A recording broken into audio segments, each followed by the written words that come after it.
Hey everybody, welcome to RefTime, powered by RTS and produced by Coraggio Media. I'm Tanya. And I'm Crane. We'll be covering rules, plays, points of emphasis, and all things official. Hello everybody, welcome to another segment of RefTime. We're in the studio today with Mr. Bob. Amber. Waves of grain. Amber, You did not expect me not to lead in and with that, I did had you? to think about I that like for a that. moment. That Waves was of good. grain. Okay. Yeah. Well, welcome to the show, Mr. Amber. Thanks for having me, guys. I Thanks just for got to being say here. it. You just retired. Yeah. Yeah. From the fire department. Not officiating yet. Okay. Right? Yeah. Well, tell us about your stint with the fire department. Started in 1986, ended in 2024. Best job ever. Really, it was because of that job that got me into officiating a little bit. It gave me some free nights to do something with. And, with our work schedule, it's kind of weird. You work 1 day on, 2 days off. And raising 4 kids. 3 out of the 4 played basketball. The other one was a cheerleader. And really enjoyed the game of basketball. I wasn't very good at the game of basketball, but I love the game of basketball. And I started kind of just sitting at the table doing the books or a scoreboard or something, and got to meet the officials. And I thought, you know what? Probably kept my mouth shut. Helped me keep my mouth shut a little bit and learn the game a little bit. So yeah. So you actually were at the table at first, keeping stats? Yeah, so like in high school when my kids would play, I enjoyed being at the table, either doing the book or announcing or running the board, being part of the. Few people know that, like we do, that's part of the Right. officiating team. Right. It is, yeah. Yeah. And I learned a good bit about the teamwork aspect of it, and I wanted to get to the on-court side of it. Now, what brings up in my mind, if you were at the table with the team, so to speak, as you say, have you ever had any situations since you began officiating with people at the table where you had to put them in their place? I did one time, and it was pretty recently, and I did use a line that I heard one of our fellow officials give to a member next to me one time, and I just simply had to remind them that they're part of the team. You're one of us, and it's okay to disagree with our call, but when you verbalize it and animate it, everybody's wondering what the heck's going on, Right. So yeah, That's not okay. that is not okay. Right. Because And they are part of the officiating team that night. Correct. Yes, They're part they of our are. team. We're part of their team. However Correct. you look at it. Yep. Yep. And you've had issues with parents before. Have you ever had issues? Was that at a high school game? It was not at a high school game. Okay. It was at a Sunday youth league game. We normally Yeah. wouldn't have those kind of problems in high school. or I something. never Typically, I don't think I've ever had a problem at a school. Not a high school game, maybe middle school or Right. something like that. And Again, never- that's where you're kind of using parents. Right. But when you go in to do a varsity level game, they typically have their set people Their that staff. have Yes, been doing right. it. And It's the same people. We Yeah. get to see them every year a Yes. couple times. Yeah. Yep. And, And- some of those and- guys like telling you, I've been doing this for 37 years. yeah. Yeah. So typically, when you go in and do a higher level game, you're not going to have issues like that. It's usually the lower level or AAU stuff where you've got parents Yeah. that, they don't like that you called a foul on their little boy, and they want to argue it, and Yeah. so Yeah. Say something to you as you walk away. right. Yeah. So how did you get into officiating exactly? Again, I just sat there at the table for a little bit and, for a couple years and watched. And then when my youngest daughter graduated, I thought I'd like to get my basketball license. There was 9 years between our third and our fourth child. So we thought, you know what, I want to get into basketball. And at that time, I also had visions of doing football because our oldest son, Cameron, he wanted to do football. And boy, am I glad I didn't do football. Friday nights are cold, Friday nights are hot, Friday nights are dry, Friday nights are wet. Yeah. It's always warm and dry in a basketball court.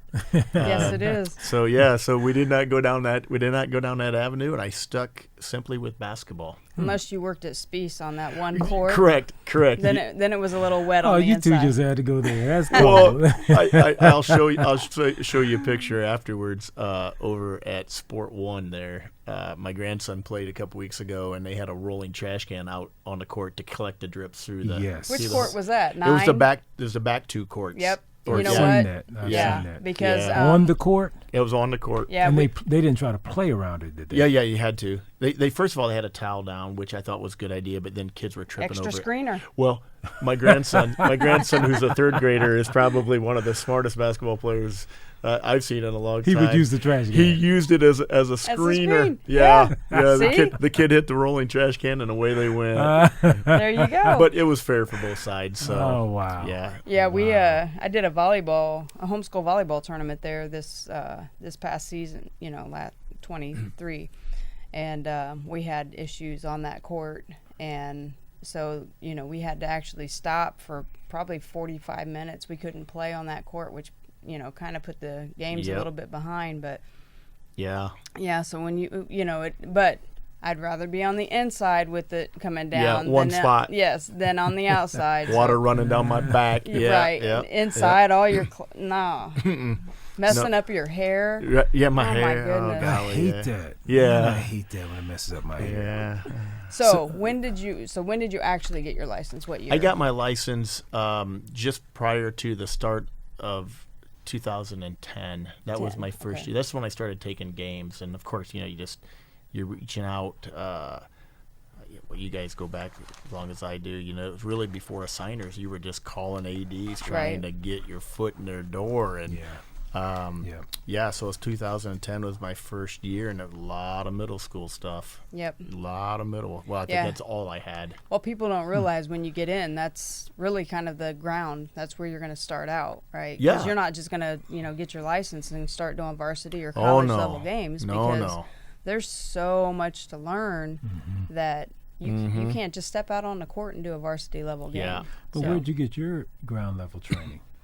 Because I didn't get mine in middle schools. So, my first couple of on-court experiences was out at Spiece. And that's when they kind of had a training. Quasi-training. I mean, we had some observers and people that, would walk with us. And, we didn't get paid for those games. The observers did, and which was fine because, I wanted to grow and learn. And so...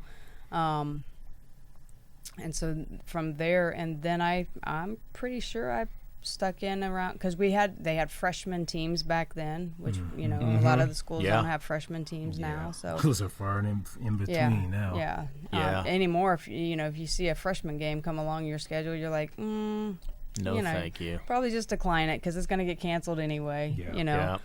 But they don't even have boys freshmen anymore. Some do. I did do a boys freshman tournament this year.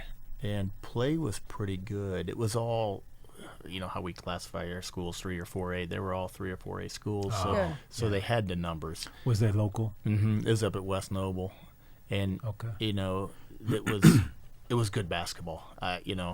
Don't ever pass a game up because you think freshman's not going to be good. Right. Big schools they do have good freshman program. teams. They well, just have the negative on that is doing freshman level. If you do have good teams, they still only use 2 officials. Correct. So that's a lot for 2 officials, on a good freshman or JV level game. You are so correct that, and I know it's a financial impact. Right. We know that, and so even at shorter than Crane, at 6 foot tall, I'm always usually the shortest guy on the court on a boys game, JV, varsity, anything, and it's hard to see. Yeah. It's hard to see everything. And then a 2-person mechanics, very difficult. Yep. Very difficult. And then, if you are working, depending on who you're working with, how much do they really know? And do they switch properly? Are they calling your line? Are they, Yeah. So that kind of stuff plays into it. But yeah. That's one thing I never really get too worried about is my partner. I always figured they're there for a reason. They're there because they're good, and I try not to dabble in their stuff. If they call, like you said, call our lines, we all say, don't call my line. Yeah. But if you call my line, I'm okay. We move on. You're okay with it as long as it's once or twice. Yeah. Well, usually we talk either at halftime or at the end of the game. You know what I'm saying? Yeah. You know, like, hey, what, you know, and we all know that when our partners do make a mistake, just to look at them sometimes, to look on their faces, sorry. Yep. Sorry. I've done it myself. He called my line the other day. I looked at him. I was like, "What are you doing?" It's because she was over there drinking pop or something. I don't know. She was asleep on the court. Yeah. She wasn't Yeah. paying attention. Yeah, so yeah. I had to officiate on my own for about 10 minutes. Yeah. I'm used to it though. It's Yeah, okay. It's okay. yeah. It's okay. I didn't get a chance to hear much about firefighting though. I want to hear a little bit more about what was a career highlight for you in firefighting. I just, in gosh, what was it? 37 years. Wow. A lot changed. You know, Such as growth, the size of the city. Oh yeah. You know, yeah. when I first came on, the farthest north fire station was on, the corner of Parnell and Coliseum. Yeah. Coliseum on West End, Station 14 on Reed Road. Those were the farthest north fire stations. Yeah. Now they're Wallen, up off Right. of Wallen, north of DuPont on Coldwater. There's one out there by us. Well, they just built another one off of State and Reed, yeah, that's right? that's Station 14. They just moved that over there. Yeah. That Station 14 was in need of a rebuild, and instead of choosing the same place, they kind of took in the geographical challenges of where they were at and Where put it was down the there. old Station 14? Right there, across from Snyder High School on Reed Road, Oh. right across the parking lot. So is anything in that building now? I believe another city department took it. Okay. I think. Now what happened to the one out there by us? As I said that, I realized it's no longer there, but the police use it. It's on Maple Crest Oh, so and St. Joe Center. Yeah, so that was St. Joe Township's fire station. Oh. And when they dissolved their fire department, contracted with Fort Wayne City, then I do believe that building went to the city, and it was a call out for maybe SWAT, something like that. Oh.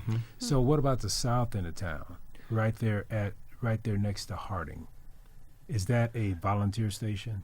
Oh, that's So- on So Halding? Station Harding, and yeah. is right behind Hessen. Wayne Trace. Wayne Paulding or Wayne Trace. Trace. So I do believe that is part of the, what do they call it now? Township. East Central, which is New Haven and Woodburn and all Oh. those. But the city's southeastern station is 12s, and that's on South Anthony, right south of Paulding Road, almost Yeah, down. That's Yeah. just down the street from what's that?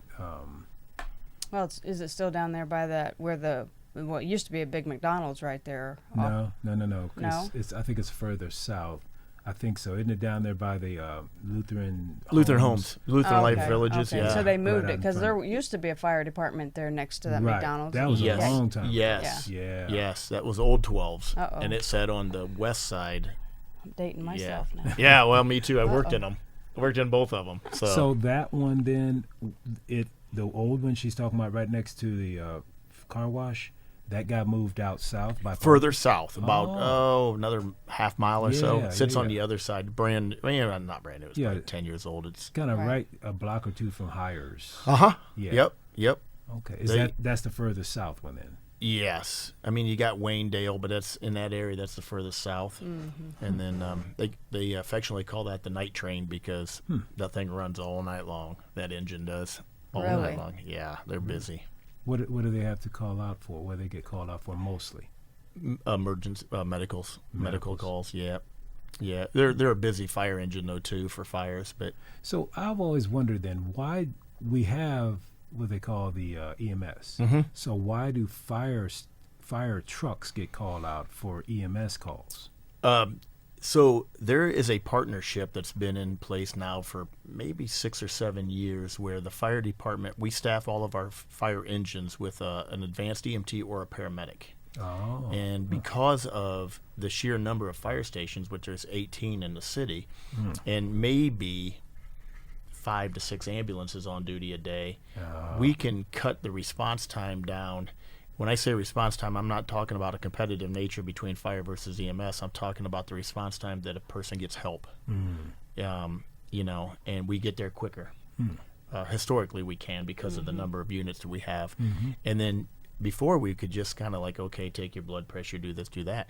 But now we have the same life-saving skills as they do. You can start IVs, you can give medications. Most importantly, you can look at a heart monitor and relay that information to the hospital like you are calling them on the phone, and they can say, hey, that is or that is not a heart attack, and you need to give them this drug, or this drug to stabilize them to get them into the hospital. Yeah, it's a great partnership hand in hand with us. I'm still there, okay, in my mind. Fort Wayne Fire Department and the Three Rivers Ambulance Authority. I see we're here to talk about officiating, but this is still intriguing. Yeah, I know. So now I got another question. Okay. Typically, can it be that a fire engine would have to run someone to the hospital? It is not legal. Okay. By our certifications, we are a non-transport provider. Because I was thinking, I don't know where you could put a Right. Where would you put a body? You cannot. Right. You lay them on the top of the ladder, I guess. Right. It's chilly. But no, the quick and legal Hoist answer is them up there. Yeah. throw 'em. quick and legal answer is no. Not supposed to. Not supposed to. Not supposed to. Has there ever been an emergency situation where they had to? I've never heard of it here, not in Fort Wayne. I've heard of it somewhere else, and it all followed with punishment. Oh. Yeah. Yeah. It's Wow. just, sometimes we think before we act before we think. Right. But on something like that, I think we all think we were going to do the right thing. So I got two questions on two different issues. Okay. One question on both. What is the wildest story or the wildest experience you've had as a firefighter and as a basketball official? Oh, gee, many Christmas. Yes, sir. You'd think after all those years I'd have one stuck in You my probably mind. got several. Yeah, Right. maybe. I think probably the Putting most. him on the spot. Yeah, the most That's what impressive we one. do. The most impressive one was way back, maybe around the 2000 year. Come on, it's juicy. I can. I feel know, it. no. People tell me it's juicy. It's really not that great of a story. It's just, it's how you look at things in retrospect. You go, pretty impressive. Okay. We got sent out to.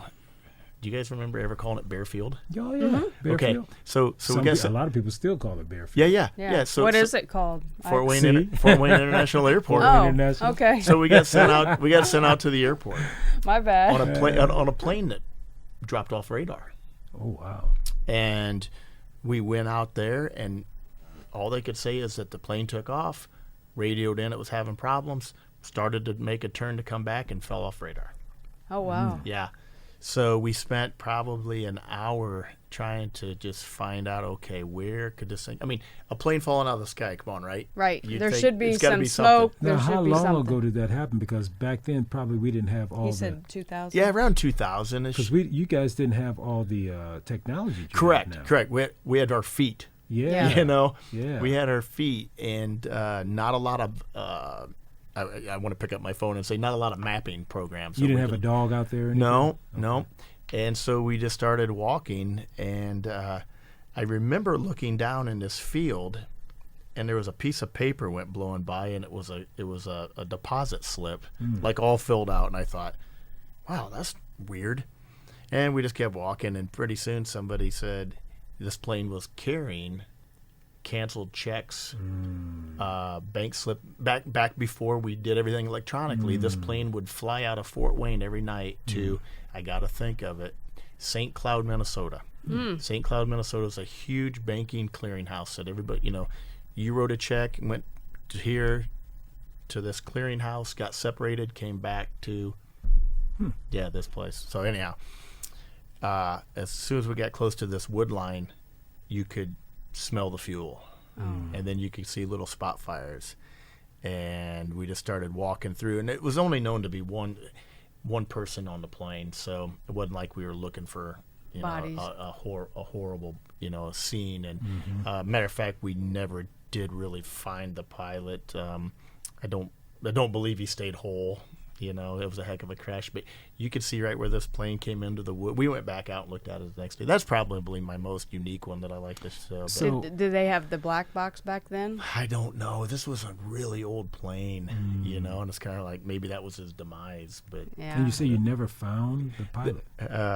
yeah, No, not even parts of it? Yeah, they found parts of it. Oh, yeah, okay. yeah, but Okay. like not whole. Wow. Yeah, but it was just kind of unique. Like Did the that. flame blow up in flames? Yes, I think it just burst into pieces and parts. And, yeah, it wasn't like it was a burning pile of anything. Well, luckily it didn't hit a house. Yeah. Or, Right, you right, know, yeah. And and I think I would say that the pilot was probably good enough to make sure that it didn't.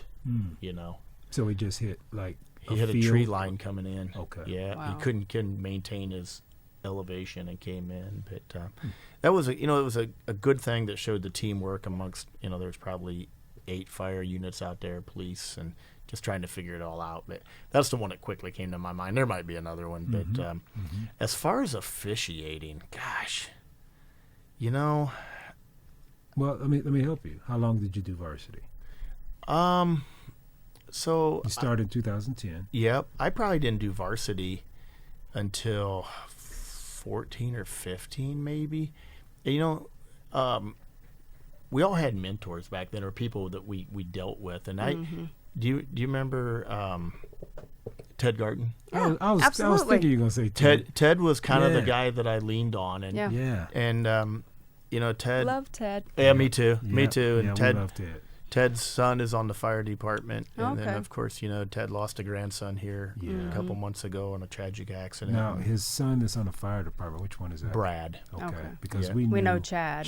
He used Yeah. to be an official. Yeah. Yeah. And he stopped. Yeah. And then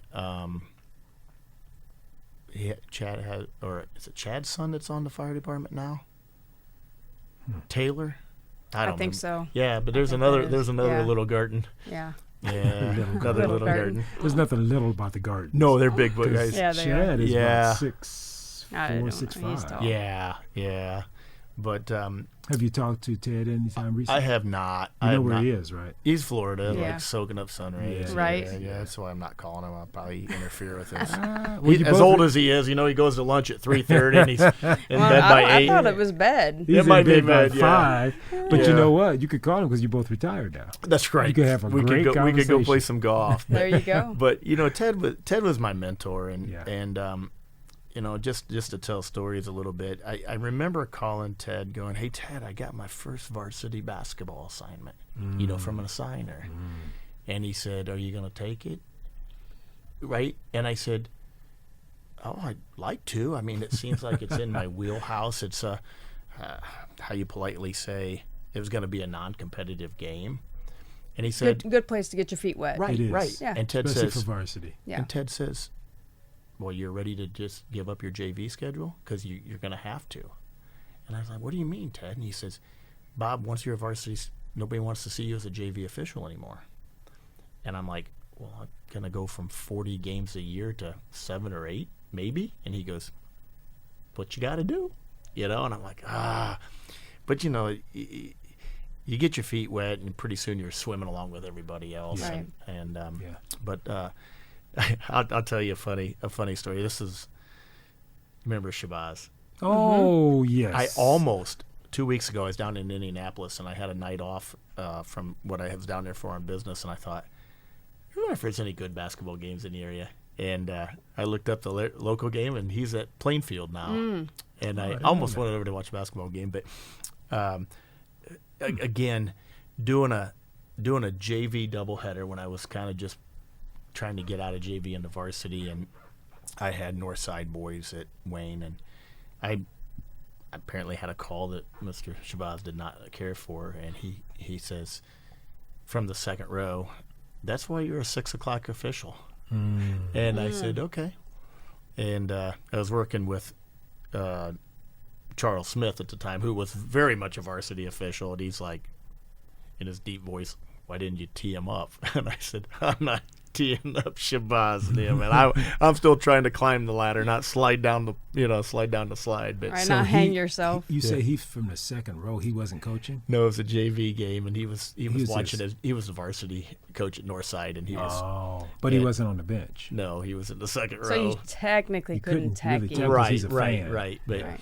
and so I'm telling all my buddies, like, this guy just beat me up. So I could tell you, I could get on Facebook right now and say, "Hey, what's my nickname?" And I'll have like a dozen firemen go, "The 6 o'clock official." Well, I remember. You got any stories about Shabazz? We got to get him on. I don't That'll have be any fun. stories about Shabazz. I did have a story about Ted. Okay. But Ted went out to do a varsity game one night.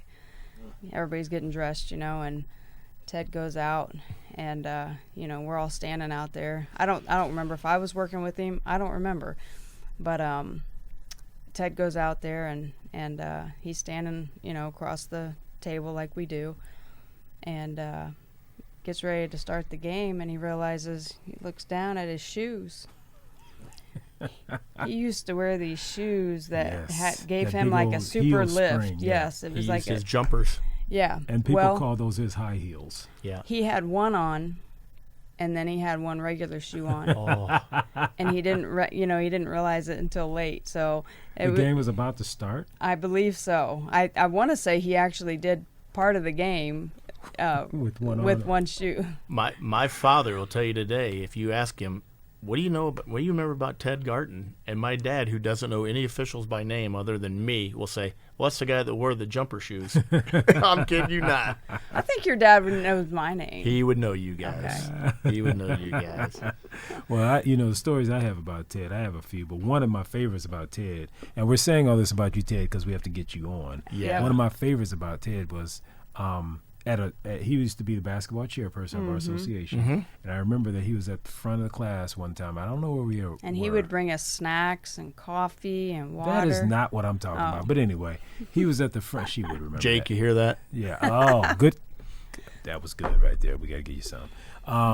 But Ted taught me something I never forgot, and it ticks off some coaches. But he said, and we might have been at Concordia, but anyway, he says, the travel call. He goes, when you want to call travel and you don't know if the person traveled, he said, get yourself into the habit. As soon as that player touches the ball, your head shoots down to see which is pivot foot. Yep. And ever since he said that, I do that. And I get that call. And coaches, some of them go ballistic. He didn't. I say, Coach, just watch the film, and I run down court.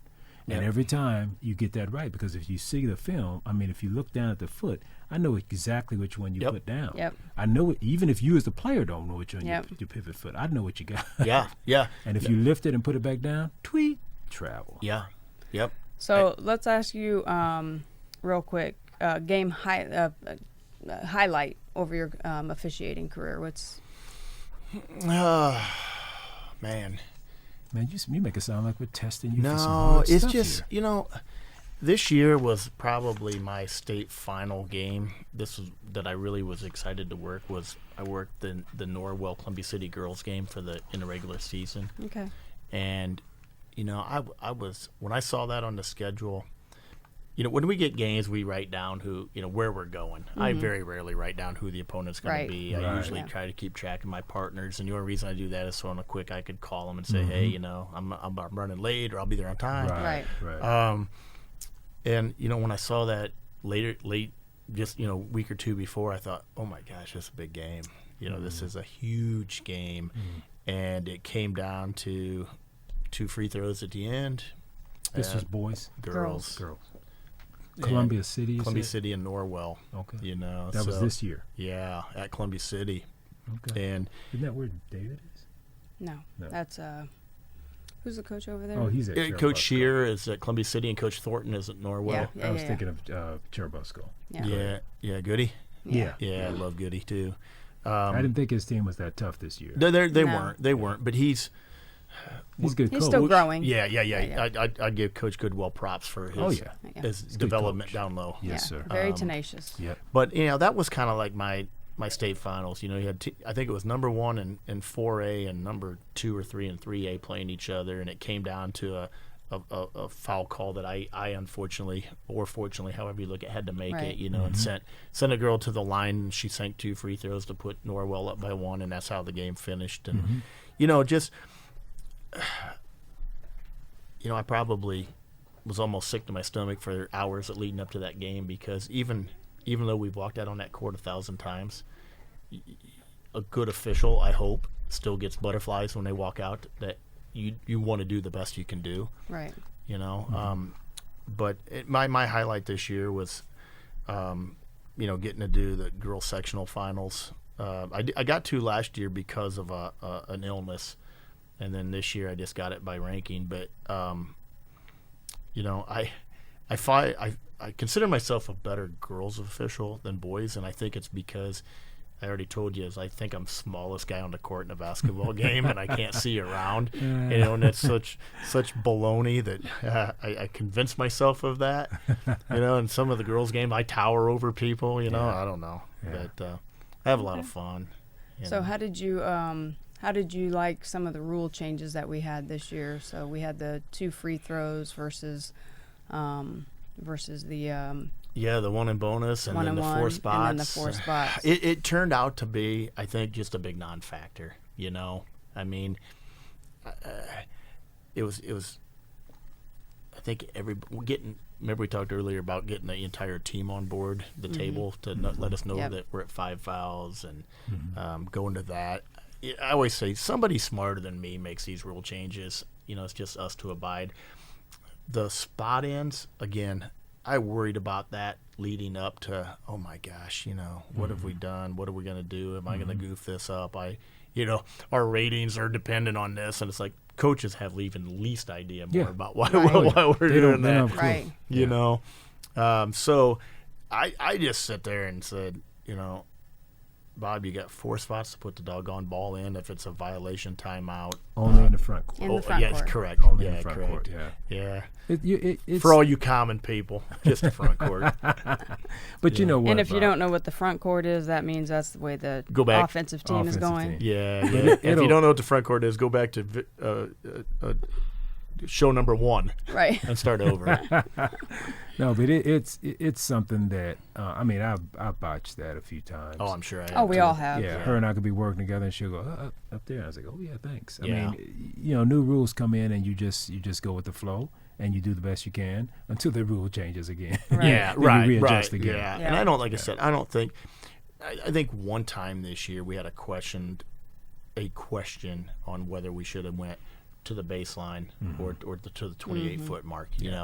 And I think good partners. Well, you talked about looking at feet. I had to get better at when I called a foul of looking where they were on the court. And when you can be as simple-minded as me, trying to remember a color and a number and a foul. Now I got to remember where the heck it was at. Yeah. So that's where your partners come in. That's where our partners come in. Yep. And that's a lot to remember. There's some that are just they're tough. Yeah. Did you do the survey? They had a survey for officials to fill out on the rule changes and stuff. Is that the one Brian Lewis sent out I believe a couple so. weeks ago? Yeah. I have not done it yet. Because that was one of the questions was because it is an imaginary line, from where we would take the ball on the sideline.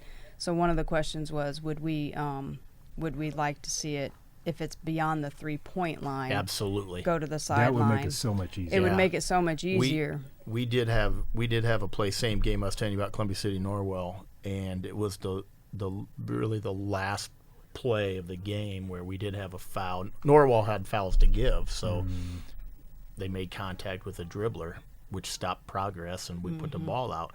Well, the question was, go baseline, go 28-foot mark.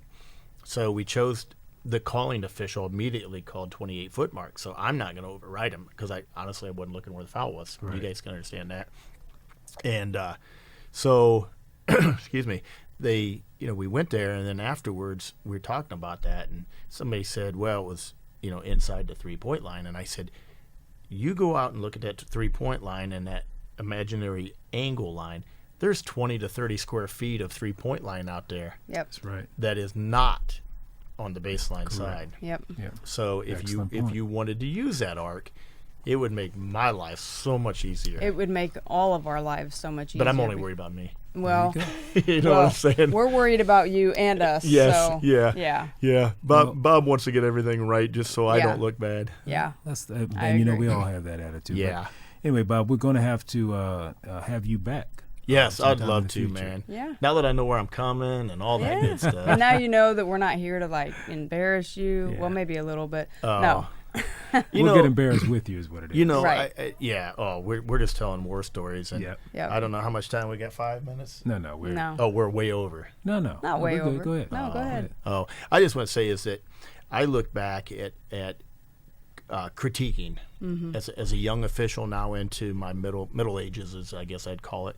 And I want to say that, if you're a new official and you take criticism the wrong way or you take critiquing the wrong way, you're probably not going to become a very good official. Now, I don't think I'm a great official, but I take constructive criticism, and I also take pointers, and I can go around about a dozen people, 20 people that in our association, in our workforce, and I can remember certain things that they've told me, and it's always stuck in my head how to handle a situation. And rotating from one side of the lane to the other in a 3-person mechanic, you know how I know where to go? When the ball drops down below the free throw line extended, you know who told me that? That guy. That guy told me when I was young. He said, Bob, I think he said, I normally go when the ball goes below the 3-point line and it becomes definitely a competitive matchup. That's when I go. Right. And that's, Crane, that's how I always think about it to today. Crane said, hey, if it gets below 3-point or a free throw line extended, competitive matchup, get across. I could go through 20 more individuals tell me that are stuck in my head. And that's the way we learn. We Yeah, learn it from is. each other. And I'm we so learn proud from, of you. Yeah. Good job. I told somebody, which the only reason she's patting me is because I told you correctly. If it had been something else, she would have definitely corrected me. Yeah. But anyway, thank you. Yeah. But we're going to go ahead and sign off. But I do want to make a couple of announcements. We have a 3-on-3 coming up. It's called the Hoosier 3-on-3 tournament. It's going to be held at Turnstone, and it'll be on July 12th this year, and that's a Friday.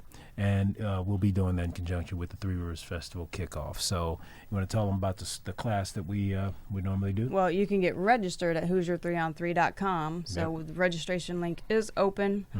This is for 3rd through 12th grade boys and girls. So each And it'll be very their own competitive. division. So come on out. It'll be fun.